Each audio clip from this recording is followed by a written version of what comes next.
So today we have a very special treat. We're going to have 4 members of the congregation share with us what unity means to them. And first up, we have one of the original members, Saint Julie Zumwalt. You know there's only one way to go. We know you, Julie.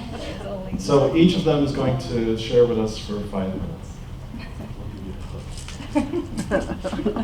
I was just told I'll get the hook, but I'll keep it at 5 minutes.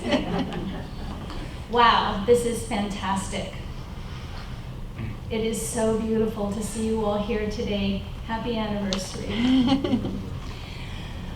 So we got the call, the same call that I know that many of you received in the late fall of 1999. It came as a deep longing, this deep longing that wouldn't be ignored. And then it came as a robust nudge. You know what I'm talking about.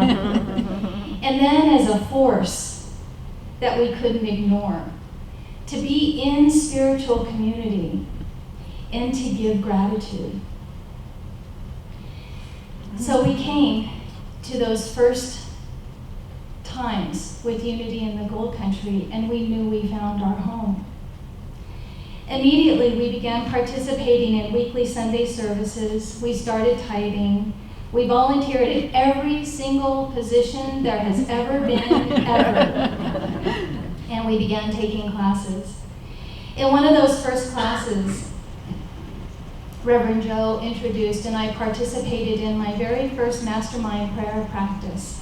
And my life was changed forever. Thank you, Reverend Joe. I'm going to get through this. It was during that class that I really learned the power of prayer. Thank you. I prayed for each of my classmates, and they prayed for me. We prayed for each other's special requests, but more importantly, we prayed for each other's highest good. In that space,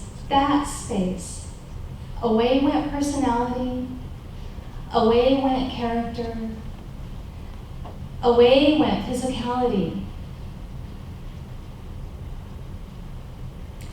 and any perceived flaws or misgivings, and we prayed directly to the Christ light in each of us.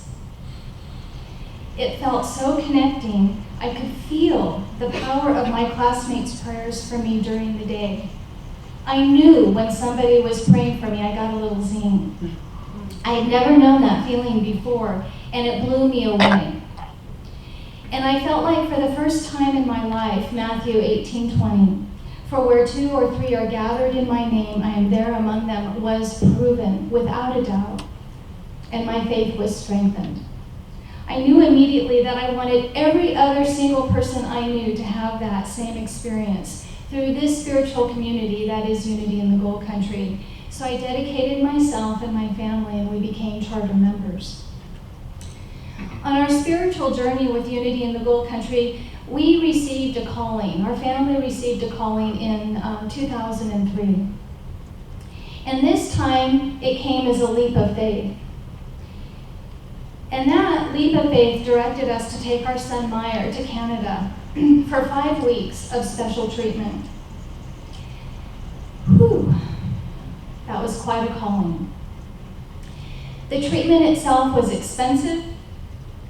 We would be separated as a family. Meyer and I would be in a very, very small, remote town near Lake Ontario, actually on Lake Ontario, in winter. And we would be experiencing a treatment that was unknown to us, but we heard the call. We couldn't believe it. And so we prayed, and we prayed hard with our spiritual family here at Unity in the Gold Country. Well, our answer came back to us in prayer that yes, we were to take the leap, but that definitely we would not be going alone. We would be taking God as Unity in the Gold Country with us. With a generous church fundraiser and prayers, we participated in life-changing treatment for Meyer not just once in 2004, but in 2005, 2006, and 2008. During those 5-week treatment sessions, congregants sent us cards and letters, and they prayed for us. I have never felt such love and support in my entire life. Sorry, honey. These past 20 years, we've had many other deep soul experiences and revelations through our connection to unity in the Gold Country. Sorry. What we first felt like was magic or a miracle, we now affirm it's all that is, awake in our lives.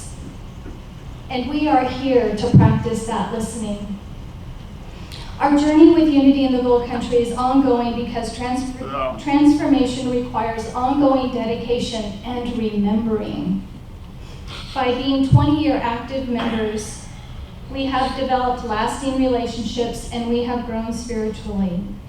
We've been able to activate our lives through unity principles, and unity has assisted our development as spiritual beings having this very, very real human experience. Unity has amplified our vibrations, our good vibrations, and kept us from falling off the wagon. Aristotle said, "The whole is greater than the sum of the parts." Belonging to this community, I have absolute faith in synergy and the reciprocity, in the giving and in the receiving. I often think of unity in the Gold Country as a tapestry, and we are all threads in that weaving. Without all of you, I'd just be a thread. But all of us together, you make us a beautiful tapestry. And I was looking for that. Where is that? And I found in Proverbs 27:17, it's written, iron sharpens iron. One person sharpens the wit, in Hebrew, the face of another. Well, then I started thinking of that thanks to Charles Fillmore. And the face, of course, is the location of our third eye and our crown chakra. And Charles Fillmore wrote that iron, the metaphysical meaning of iron, is that it's a place of vision, piety, and reverence. But what happens when iron strikes iron? It creates a spark. A spark of the divine we give to one another. It's mutual. We give and we receive and we benefit each other. Thank you for answering your call and for giving me and helping me to be a spark, and to all of us for becoming a beautiful tapestry. Thank you.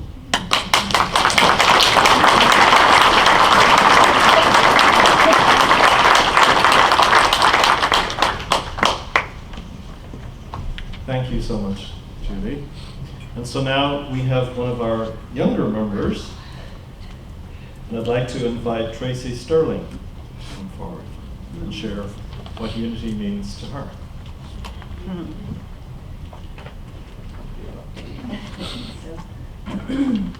I was thinking this morning how Matt Kahn says what you're feeling is a healing, and so I'm healing the fear of public speaking for I think the whole world right now. So I just want to put that out there. William James, a 19th century philosopher, said that all religions start with the cry help. And it was that cry that brought me to unity about 10 years ago. When I was 1, I had a childhood trauma that jolted my body into a permanent state of fight or flight. And within that year, it manifested as chronic illness. By the time I found unity, I was feeling pretty desperate. I spent many years searching for fixes outside of myself, but at my first unity service, my heart cracked open and I cried like a baby. From then on, I think I cried at every service for probably the next 7 years or so. My conditioning and a belief system that wasn't true ran deep, but my heart knew truth every Sunday when it heard it. The tears that poured out of me were tears of relief that maybe there was another way. For many years after the service, I would try to exit the building as quickly as possible, terrified that someone might try to talk to me and see how messed up I really was, scared that I wouldn't be accepted. For many years, I continued to struggle with my health and the incessant fear-based thoughts that looped in my mind. But slowly, I started coming to the classes that were offered during the week, and I began to find community. I began to form relationships with Reverend Joe and Lynn, and then later Reverend Jerry. Both Reverend Joe and Reverend Jerry became trusted confidants, and during the classes I began to learn I wasn't the only one struggling. One time when it was really bad, Reverend Joe drove all the way from Auburn just to sit with me at Unity to offer me support. He told me I could call him anytime, day or night, and I knew that he meant it. Another time, the physical discomfort I dealt with was so bad, I remember sharing with Jerry that I wanted to die, and he allowed the space for me to share my deepest pain. Through it all, I began to get to know the congregation and feel safe, yet I was still deeply stuck in a place of fear.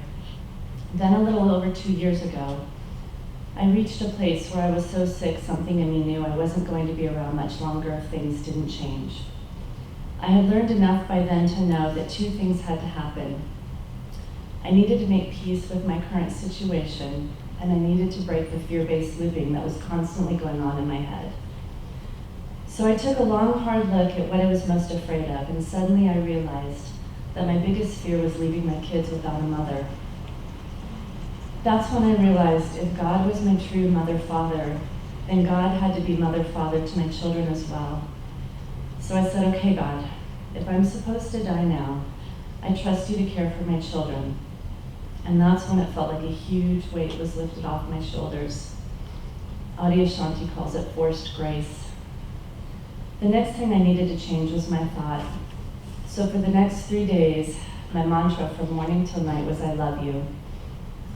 In spite of how sick I felt, I forced myself to go to as many classes at Unity as I could, and I began to receive guidance to teachers that taught me about compassion, presence, and surrender. I threw myself deeply, moment to moment, into a state of presence and stillness I had never experienced before. And in spite of all the challenges in my body, my mind was quieting and my heart was beginning to open. Within a few weeks, things began to dramatically shift for me. I still had ups and downs, but I have been healing ever since, and I am healthier and more at peace and happier now than I've ever been. In this last year, I realized I no longer run out of the building anymore after Sunday service. Instead, I look forward to staying when I can to speak to everyone here whom I love so much. This community has become a community of friends for me that have cared for, loved, and accepted me through thick and thin that I know I can always rely on. Unity has become a place that I can count on to remind me of my truth when life's circumstances become challenging and I forget. I've discovered a power within me that I know I can always count on. I've learned to have a great deal of influence over my life experience, and I've learned during life's biggest challenges, not only is it safe for me to surrender and completely let go, but it is actually the wisest thing to do. And if I am to take action, it will be guided from my deepest wisdom. These are the experiences, friendships, and life skills that I have received from all these years at Unity. Thank you.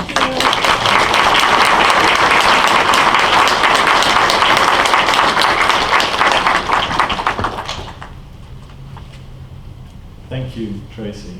And next up, we have Greg Plank.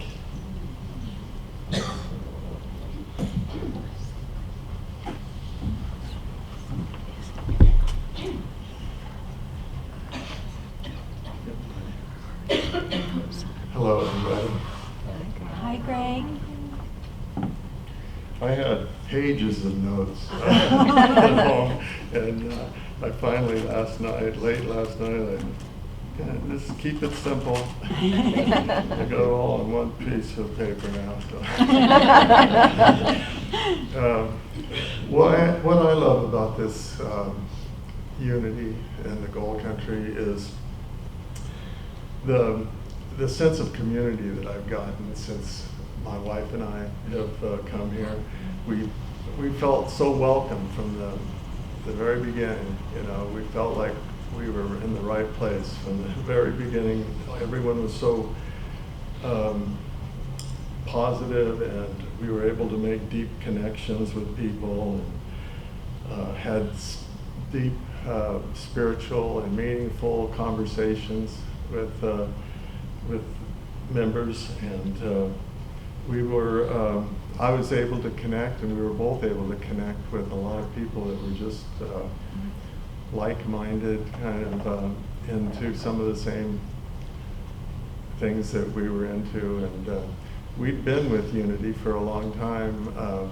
We joined Unity, Christ Unity in Sacramento back in the 80s, and we had kind of, when we'd moved to Davis, we'd kind of gotten away from the Unity. We were starting to kind of not go quite as often, and we just felt a calling to go somewhere, and we had several places in mind, and I just feel blessed that we chose this place. We knew the area, and living in Sacramento, we'd been up here a lot, and loved the area, but we didn't know anything about the Unity Church or anything else. So what happened was we began going to classes, and I think that's a real strong recommendation for everyone, that really gets you close with other people in the congregation. Also, you have great opportunities to grow and with new ideas, and we went first of all to Matt Kahn is what got us up here. I had bumped into him on YouTube and I thought he was really radical and really interesting. And so our first foray up here was at Matt Kahn when he came to Unity a couple times a couple years ago in the same year. And so we loved that, and then we started coming to a Matt Kahn group, and here at Unity we drive every day from Sacramento, or every week from Sacramento up here, and go to the Matt Kahn group and the Way of Mastery, which we really resonated with both of those. And I kind of really found that the Course of Love really spoke to me, and I really enjoyed doing the volunteer work in the healing clinic, and Claire and I did a energy healing workshop that was really successful, and we had a lot of fun. And the healing portion of Unity, the idea of healing, has always been a foundational piece. So I was really happy to be able to be part of that in the present moment. So the other thing that I really enjoyed about this spiritual center was the volunteer opportunities, because that gave me a really good way to serve. And I'm on the sound team and special events committee chairman, and I volunteer for the healing clinic, and all of those things have helped me more than they've helped anyone else. Just to be able to serve and to be, a active member, and the gifts there are really great. And so I just feel blessed to be part of this progressive community, and to be able to practice the principles that I've learned, and to try to become my Christ self in form, basically, is what the goal is in my mind anyway. And so it's given my life a lot of purpose, and I just love being a part of the positive change that we're all hoping for. Thank you, Greg.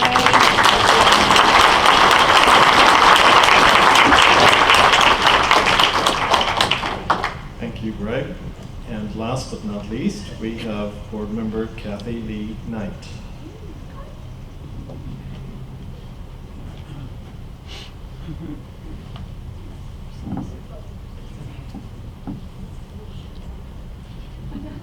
Just coming.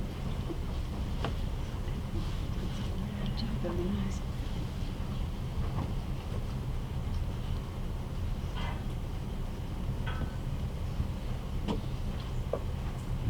Okay, well, getting up here takes 30 seconds after my talk.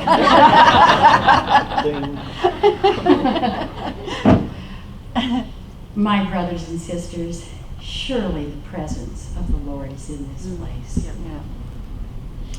Well, normally I don't talk about my 12-step recovery program in AA, except with other members of Alcoholics Anonymous or with my minister. So, while I was talking with Reverend Jerry about my spiritual journey here at Unity, he invited me to share my experience, strength, and hope with you this morning. So briefly, I'm going to share what it was like, what happened, and what it's like now. For me, the combination of early childhood trauma coupled with a genetic predisposition toward alcoholism created the perfect storm just waiting to happen. Now, oddly enough, I did not have my first drink until I was 21. Now, that was because I could see what alcohol did to other people, and I didn't want to be like that. So I was determined to be more careful. But anyway, when I was 21, I was a junior at Fresno State University and a member of the Delta Zeta sorority house, and my sorority sisters took me out drinking for my birthday. What happened, though, is that I immediately understood what alcohol could do for me. For the first time, I felt just a complete sense of ease and comfort and freedom. And so, I no longer cared about what alcohol could do to people because I had actually experienced what it did for me. At long last, I felt good. I even felt great and cute. I belonged and I fit in. And I no longer felt alone and self-conscious and separate and different and just afraid all the time. Well, needless to say, I was very sick the next day, but I could just hardly wait to drink again. So, I did. I drank every day for the next 13 years. Now, did you know, because I surely didn't, that the American Medical Association and the World Health Organization say that alcoholism is actually a chronic progressive disease, and that left untreated, it actually ends in death. That means that gradually over time, this disease gets worse, never better. And that was my actual experience, because in the beginning, it was a ton of fun. But pretty soon, it became fun plus problems, and eventually, it was just a real lot of problems for me. So, in the month of February, which is a very good month, on February 22nd of 1982 in Byron, California, at the age of 34, I went to my very first AA meeting, and there I met these 6 old men. I know. There really weren't a lot of women getting sober in AA in those days. But this is what they said to me. They said, you have a fatal disease. You have an allergy of the body coupled with a mental obsession of the mind. Most people with our disease end up in jails, institutions, or dead. But that doesn't have to be the case. And they explained to me further, the problem that you have isn't really alcohol. This is only a symptom of the disease. The real problem is that you suffer from a soul sickness, and unless you heal spiritually, you will not be healing physically or mentally. I really felt doomed. Fortunately, though, they also told me that I could try doing what they did because it worked for them. And one man said to me, besides, he said, I know something that you don't, which was a surprise to me.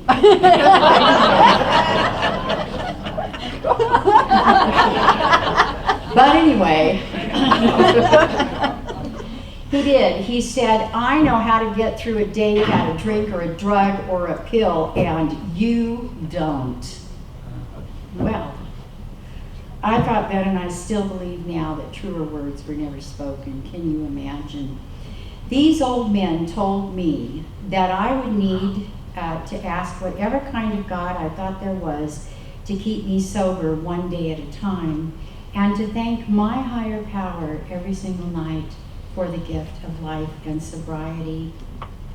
I was told outright that my recovery, my sobriety, would be contingent on my spiritual condition, and that I would need to find a power greater than myself if I wanted long-term recovery. So I did what people in the 12-step program do. We call it step 3. I made a decision to turn my will and my life over to the care of God as I understood God. Now, looking back, this still amazes me because I didn't start debating or arguing. I was so completely desperate that I was also completely willing and teachable. I do believe that left on my own, I surely would have died an alcoholic death. So, fast forward, I moved to Grass Valley a couple of years ago to help my daughter Hillary run for office. But I had spent the prior 10 years retired in San Felipe, Mexico, where a small group of us studied A Course of Miracles every Saturday morning. So I asked some of the people in AA if they had any idea where I might find such a class, and good news, they said, try Unity. And luckily for me, that's what I did, and I am so, so thankful. For me, I didn't feel as though I could honestly attend a religious church, that believed in a more traditional God. And I want you to know that this is just one of the very most important reasons that Unity is so precious to me. Because here I am invited to grow spiritually, and I am allowed to have a God of my own understanding based on my own experience. You have no idea what a relief that really is. I didn't think anything like this actually existed in real life. I often think of Unity as being just a super spiritual oasis, and that somehow I got to be fortunate enough to be able to be here and to take classes with you. I've had some of the most incredible loving teachers who are so inspiring to me. I've been able to take A Way of Mastery and A Course of Love and other classes as well. And I think I should probably just mention, though, also at this time, that on the 22nd of this month, I will have been granted 38 years of continuous recovery.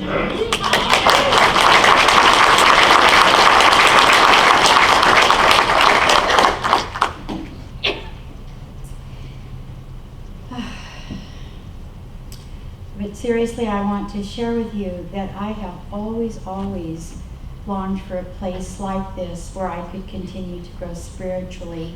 And it's such good news to be able to be here. You have made this and so much more possible for me. I am so deeply grateful to each and every one of you people here, most especially to the founding members that worked so hard. I know this didn't just happen overnight. I know it was just a lot of work. I will always be grateful to you for this gift. And now I want you to know that I believe that we are all of us here being in love together. We're called here to this sacred place so that we can hold each other's hands and walk home together in love. Thank you so much.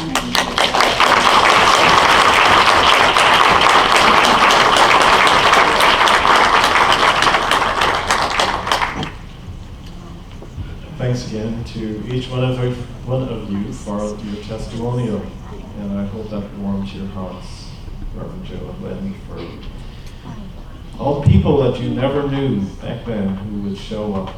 So we are all blessed. So let us continue this time with our love offering.